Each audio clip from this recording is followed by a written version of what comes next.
We're on to the fourth devotional in the series, Known, being known by God, and it's from Psalm 139. The verse today says, "Where can I go from your spirit? Where can I flee from your presence? If I go to the heavens, you're there. If I make my bed in the depths, you're there. And if I rise on the wings of the dawn and settle on the far side of the sea, even there your hand will guide me, and your hand will hold me fast." We're still talking about being known by God, and I hope by now that you're starting to be amazed, along with this writer, of the comfort it brings when we realize what it means to be known.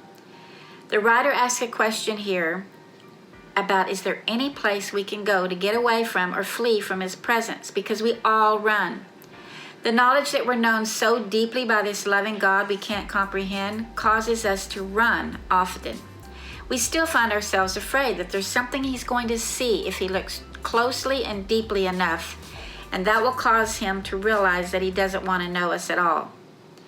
But then the writer answers his own question. If he goes to the heavens, God is there. If he descends to the depths of the earth, God is there.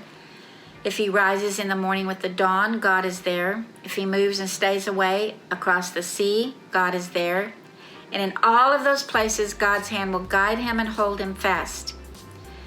So when we read this, we might think of the stars, the galaxies, the nighttime sky as being the heavens. So why would the writer say if he goes to the heavens, he could flee maybe from the presence of God?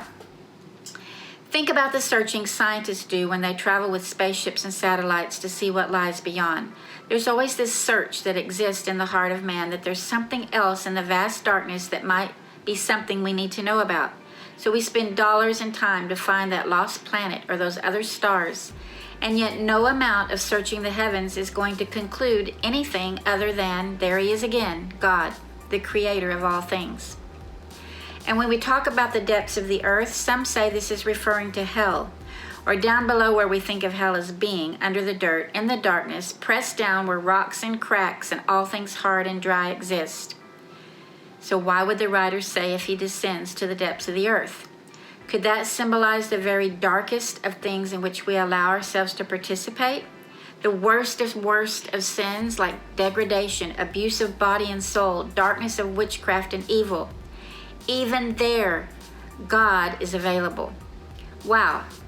Then the writer moves to this image of the rising sun and the wings of the dawn, new beginnings, new things, places where we move to new adventures. I think of the pilgrims that began to move west and leave families, knowing they would never see them again. They had to go into unknown territory and conquer the land, build cities, create families, and work the land.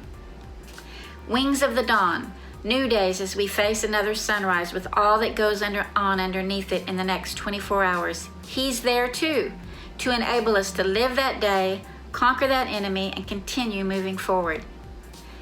And finally, the writer says, if he moves far across the sea, there is God as well. To go across the sea, one needs a boat. And when at sea, one experiences storms like no other, where one will drown if water comes into the boat.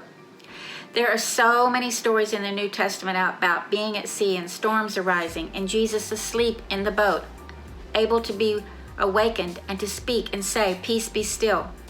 Every time the people on board were afraid that they were going to sink and die, and every time Jesus showed up, he realized the ones in the boat needed peace, and he brought them to safety. So that's the image here.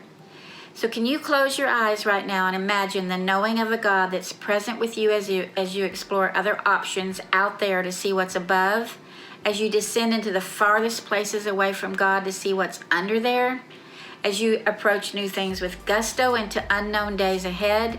He's there, and as you travel stormy seas far away from any protection of land, he's present on board to say, "Peace, be still," and the storms obey his voice. The end of this passage says he will guide me and hold me fast in all of those places. So even when I'm lost in the darkness of the heavens or the depths of the earth or the unknown or the stormy seas, he never leaves me, and he's not only there to guide me, but he's there to make sure that I land safely. That's what it means to be known by God. So when we ask the question in times of our darkest needs, "God, where are you?" his answer is, "I'm right here, and I've never left you. My hand is upon you, and I have a way out." The question is answered with his presence.